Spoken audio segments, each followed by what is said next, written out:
Hello guys, welcome back to my YouTube channel. मेरे YouTube channel में आपका स्वागत है। कैसे हैं आप लोग? सब ठीक हैं? तो जैसे कि आप जानते हैं कि मेरे जो लास्ट वीडियो डाला गया था पोलैंड एम्बेसी इंटरव्यू के लिए, जो 10 इंपॉर्टेंट क्वेश्चंस थे, उसका ये सेकंड पार्ट है। नेक्स्ट 10 क्वेश्चंस जो होपफुली आपको इंटरव्यू में आ सकते हैं। ठीक है, डी वीज़ा के लिए, जो वर्क वीज़ा के लिए आपको क्वेश्चन पूछे जा सकते हैं, उनमें से ये नेक्स्ट 10 क्वेश्चन आज हम लेंगे और उसके बारे में साथ के साथ मैं आपको उसके आंसर भी दूंगा। ठीक है, देखिए, कभी भी हम लोग इंटरव्यू देने के लिए जाते हैं, चाहे वो किसी में भी हो, नेशनल हो, इंटरनेशनल जॉब के लिए हो, मोस्टली इंटरव्यू का जो प्रोसीजर होता है वो सेम होता है। ठीक है, सबसे पहले तो आपको कॉन्फिडेंट होना चाहिए। ठीक है, सेल्फ कॉन्फिडेंस, जो कॉन्फिडेंस है वो सबसे मेन चीज़ है। अगर आप कॉन्फिडेंट नहीं है तो फिर मतलब आप जो इंटरव्यू है उसको क्रैक करने में आपको मुश्किल आएगी। बात कैसे करनी है, उसको जो आपके इंटरव्यू ले रहा है उसको फेस कर कैसे करना है, क्वेश्चंस वो क्या पूछ रहा है उसको समझना है, उसको आंसर कैसे देना है। ठीक है, मेन प्रॉब्लम वहाँ पे आती है। जब हम कॉन्फिडेंस खो देते हैं तो फिर हम उस चीज़ का आंसर, हम अगर हमें आता भी है तो हम मतलब नर्वस होकर उसका आंसर नहीं दे सकते, हम भूल जाते हैं, या हमें वो वर्ड्स नहीं आते हैं कि हम क्या बोलें। अभी आदमी एकदम से ब्लैंक हो जाता है, उस टाइम पे उसका माइंड ब्लैंक हो जाता है। ठीक है, तो हमेशा कॉन्फिडेंट रहिए और जब भी आप बात करें आई कांटेक्ट से बात करें। कहते हैं ना कि first impression is the last impression, so be confident. दूसरी बात, देखिए, जितने भी हमारे जो दोस्त हैं जो पोलैंड के लिए अप्लाई किया हुआ है, जिन्होंने जो अप्लाई करेंगे, मोस्टली हम लोग जितने भी हैं, हम लोग डी वीज़ा के लिए, मतलब वर्क वीज़ा के लिए एप्लीकेशन देते हैं। उसमें वेल्डर, कारपेंटर, वेयर हाउसमैन, मतलब सब ब्लू कलर जॉब मोस्टली हम लोग जाते हैं, अप्लाई करते हैं। और ये लोग कौन होते हैं? ये वही लोग हैं जो मतलब जिनका एजुकेशन लेवल थोड़ा कम होएगा, इंग्लिश कम है। मोस्टली हम लोग ट्राई करते हैं कि हम लोग कि मतलब ज़्यादा हम लोग को अर्निंग हो और हम लोग यूरोप की साइड में ट्राई करते हैं इसी चीज़ के लिए। तो मेन बेस क्या होता है कि हमारा इंग्लिश, मोस्टली 90% आदमियों का जो इंग्लिश है वो थोड़ा वीक रहता है, तो मार वहीं पे खा जाते हैं। अगर आपको इंटरव्यू में इंग्लिश बोलने में प्रॉब्लम आ रही है तो आप ट्रांसलेटर ले लीजिए। सर मुझे इंग्लिश मैं नहीं बोल सकता हूँ अच्छे से, मुझे क्वेश्चन समझने में प्रॉब्लम आएगी, आप मुझे ट्रांसलेटर दे दीजिए। तो वो लोग आप जिस भी लैंग्वेज में बोलेंगे आपको ट्रांसलेटर प्रोवाइड कर देंगे। ठीक है, तो चलिए मेन टॉपिक पे आते हैं। लेते हैं हम लोग आज के 10 क्वेश्चन और साथ के साथ हम उनके आंसर भी आपको देंगे। ठीक है, सो लेट्स गो। पहला question, who will receive you from the airport? जब आप एयरपोर्ट पे पहुंचेंगे तो आपको रिसीव करने कौन आएगा? ओके, इसका दूसरा भी हो सकता है, who will pick you from the airport? आपको एयरपोर्ट से कौन लेने आएगा, जो आपको कौन, वहाँ पे कोई आदमी आएगा आपको लेने के लिए, उसका डिटेल आपको पूछा है। ठीक है, तो इसका सिंपल आंसर है, sir a coordinator from the company will pick me from the airport और he will receive me from the airport. मतलब कंपनी का एक आदमी आएगा, वो मेरे को रिसीव करने के लिए आएगा। मोस्टली जैसे यहाँ पे हम जहाँ पे काम कर रहे हैं गल्फ़ कंट्रीज़ में, यहाँ से भी हम लोग को मोस्टली जब हम लोग आते हैं तो कंपनी का कोई ना कोई आदमी हम लोग को लेने के लिए आता है। सेम वही प्रोसीजर होता है। ठीक है, वो लेकिन उस आदमी का डिटेल आपके पास होना चाहिए। वो आपने कहाँ से लेना है, वो आप अपने एम्प्लॉयर को कॉल कीजिए या मेल कीजिए, या फिर आप अपनी जिस एजेंसी से आपने अप्लाई किया है उस एजेंसी को बोलिए कि उसको आपको उसका डिटेल पूरा दे दे, नाम, उसका मोबाइल नंबर। मोस्टली ये दो चीज़ आपके पास होना चाहिए। Okay okay, next question, where will you be living in Poland? Where will be you living in Poland? आप पोलैंड में कहाँ रहेंगे? अभी उसने आपको पूछा कि आप पोलैंड में कहाँ रहेंगे। जैसे अभी इसका आंसर आपको आपके अकोमोडेशन लेटर में मिलेगा। ठीक है, उसमें आप देखिए पूरा डिटेल दिया होगा। अकोमोडेशन लेटर जो कंपनी की तरफ से आपको आएगा उसमें पूरी डिटेल होगी। अकोमोडेशन कहाँ है, कौन सी जगह में है, उस स्ट्रीट का नाम रहेगा, उस एरिया का नाम रहेगा। तो ये सब चीज़ उसमें दिया रहेगा। आप उसको थोरोली कर लीजिए, अच्छे से चेक कीजिए, पढ़िए, और फिर उसमें जो भी डिटेल दिया हुआ है एग्जैक्ट आपको वही बताना है वहाँ पर। ठीक है, इसका आंसर ये आपको वहाँ से मिलेगा। Question number 3, who will provide you accommodation? देखिए, क्वेश्चन में से क्वेश्चन निकल के आता है। ठीक है, who will provide you accommodation? आपको एकोमोडेशन कौन देगा? इसका आंसर है, इसका आंसर भी आपको आपके अकोमोडेशन लेटर में ही मिलेगा, ठीक है, या फिर आपके कॉन्ट्रैक्ट में लिखा होगा। अगर तो आपकी अकोमोडेशन फ्री है, बिल्कुल कंपनी की तरफ से है, आपको कुछ भी नहीं देना है, तो आप बोल सकते हैं sir the accommodation is totally free, okay. अगर आपको उसका कुछ पैसा पे करना है, आप कॉन्ट्रैक्ट देखिए, आपका अकोमोडेशन लेटर देखिए, उसमें लिखा होएगा कि जो accommodation is provide by the company but you have to pay this amount, like 200, 100, 150, 200, 400, any amount, जितना भी अमाउंट वहाँ पे लिखा है वो आपको पे करना है, लेकिन प्रोवाइड आपको कंपनी करवाएगी। जैसे कंपनी ने कुछ रेंट पे लिया हुआ है तो वो आपको आगे प्रोवाइड करेंगे, ठीक है। तो उसका आंसर देना है आपको, sir the accommodation will be provide by the company but they will deduct money from my salary और they will give me my salary after deducting the accommodation money, ठीक है। ये ध्यान रखिएगा, वो आपको पढ़ना पड़ेगा अपना, आपका जो अकोमोडेशन लेटर है।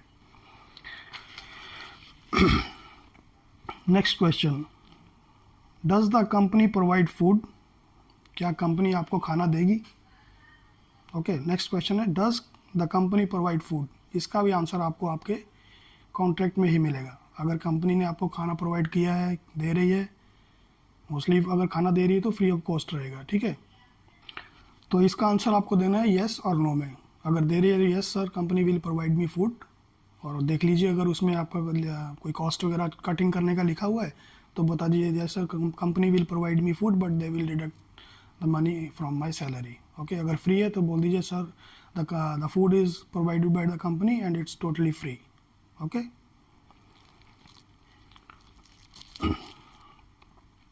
Next question, how did you know about the company, ये देखिए ट्रिकी क्वेश्चन होता है, इसको थोड़ा ध्यान से आपको आंसर देना है, क्योंकि फर्स्ट टाइम मोस्टली अगर आपने एजेंसियों से अप्लाई किया है, जो आप मोस्टली एजेंसी ने आपको कहा होगा कि आपने नहीं बताना है कि आपने एजेंसी से अप्लाई किया है, ठीक है। तो उस टाइम पे इसका आंसर आपने बड़े ध्यान से देना है। आपने बोलना है sir I found this company from the Google search, जहाँ this company one of my friend is recommend और refer me this company, one of my friend tell me about this company, बस इसका इतना ही आंसर आपको देना है, ठीक है। Next question, do you have any experience working on the same position, do you have any experience working on the same position. अभी उसने पूछा है कि आपको एक्सपीरियंस है जिस जॉब में आप जा रहे हैं, जिस पोजीशन में आप जा रहे हैं उस पोजीशन में काम करने के लिए आपके पास एक्सपीरियंस है।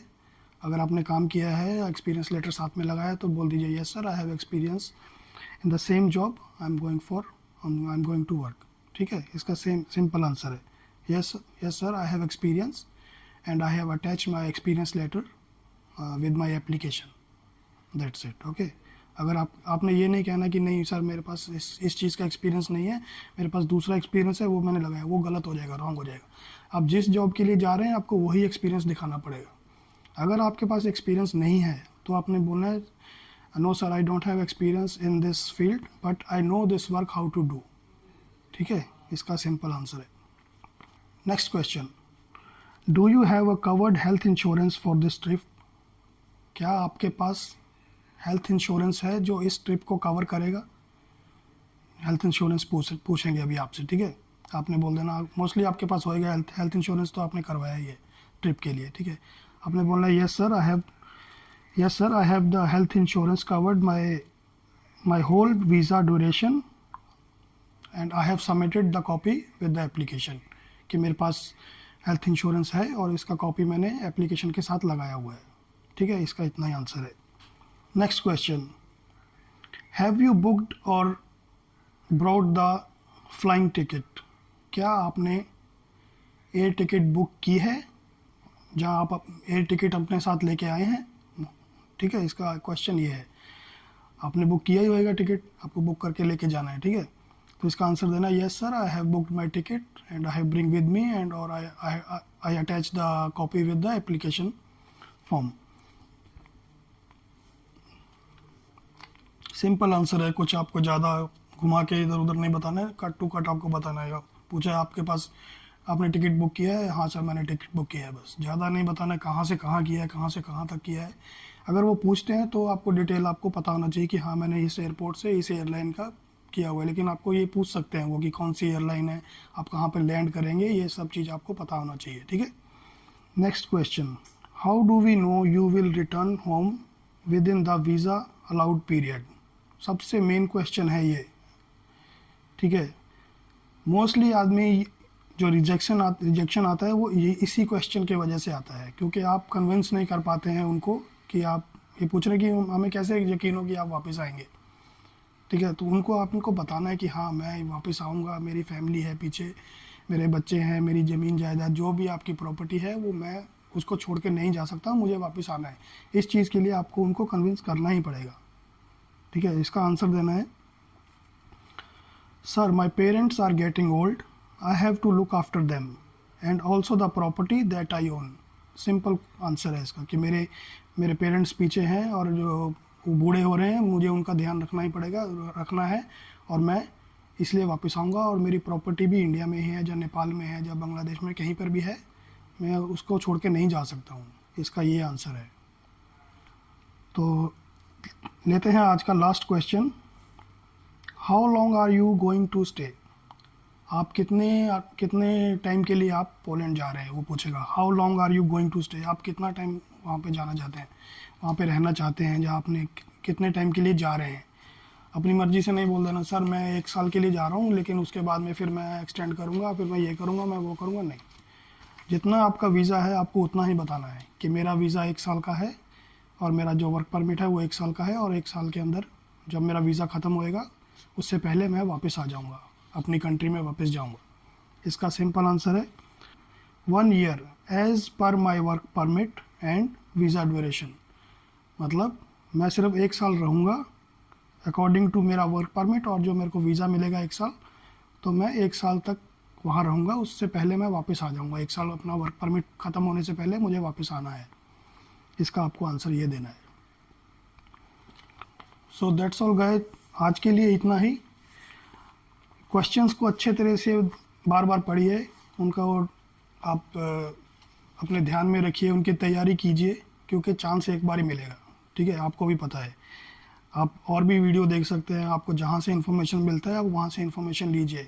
हो सकता है ये जो मैंने 20 क्वेश्चन आपको बताए हैं, 10 क्वेश्चन मेरी पहली वीडियो में और 10 इसमें, अगर इसमें से एक क्वेश्चन भी आपको आता है और आपने उसकी तैयारी की होगी तो बहुत ही आपके लिए हेल्पफुल होएगा, ठीक है। उससे मुझे भी अच्छा लगेगा कि हाँ मेरी किसी ने मेरी वीडियो देखी, उसमें से उसको कोई क्वेश्चन आया, उसने तैयारी की थी और वो उसके काम आया। हो सकता है उसी क्वेश्चन की वजह से आपका वीज़ा स्टैम्प हो जाए, ठीक है। तो ये हम लोग को प्रैक्टिस करनी पड़ेगी। मोस्टली अगर जैसे अभी आपने आज अप्लाई किया है तो आज ही से आप इन सब चीज़ों की तैयारी कर लीजिए। ये नहीं कि आप वेट कर रहे हैं कि मेरे को अपॉइंटमेंट डेट आएगी तो उसके बाद में फिर मैं तैयारी करूँगा, नहीं। आप आज ही से स्टार्ट कीजिए, क्योंकि जब आपके पास टाइम है 1 साल का, ठीक है ना, 7-8 महीने लगते हैं मोस्टली, आपको भी मालूम है इस चीज़ के बारे में, प्रोसीजर के बारे में। मेरे ऑलमोस्ट 3-4 दोस्त जा चुके हैं, तो ये इन्फॉर्मेशन मेरे को उन्होंने दी है। तो आप तैयारी कीजिए, इंग्लिश की प्रैक्टिस कीजिए बोलने की। जितना आप इंग्लिश अच्छा करेंगे तो आपको उतना क्वेश्चन समझने में और आंसर देने में सही रहेगा। और अपनी बॉडी लैंग्वेज अच्छी रखिए। जब भी आप इंटरव्यू देने के लिए जाते हैं, ड्रेस कोड अच्छा होना चाहिए, अच्छे से नहा धो के अपना थोड़ा सेटअप होके जाइए कि हाँ आपको देख के लगे कि हाँ आदमी ठीक है। ऐसा नहीं कि टी शर्ट डाली हुई है उसके ऊपर लिखा है डूड ये वो, ऐसा कुछ नहीं। सिंपल आपको बन के जाना है और सिंपल आपको इंटरव्यू देना है, ठीक है। तो तैयारी कीजिए, और आपको मेरा यूट्यूब चैनल ज़रूर सब्सक्राइब कीजिए, लाइक कीजिए, वीडियो को शेयर कीजिए, ताकि और भी जितने दोस्त हैं इस चीज़ की तैयारी कर रहे हैं उनको हेल्प हो। होपफुली आपको मेरा वीडियो अच्छा लगा होगा। Thank you very much. मिलेंगे नेक्स्ट वीडियो में। Have a good day.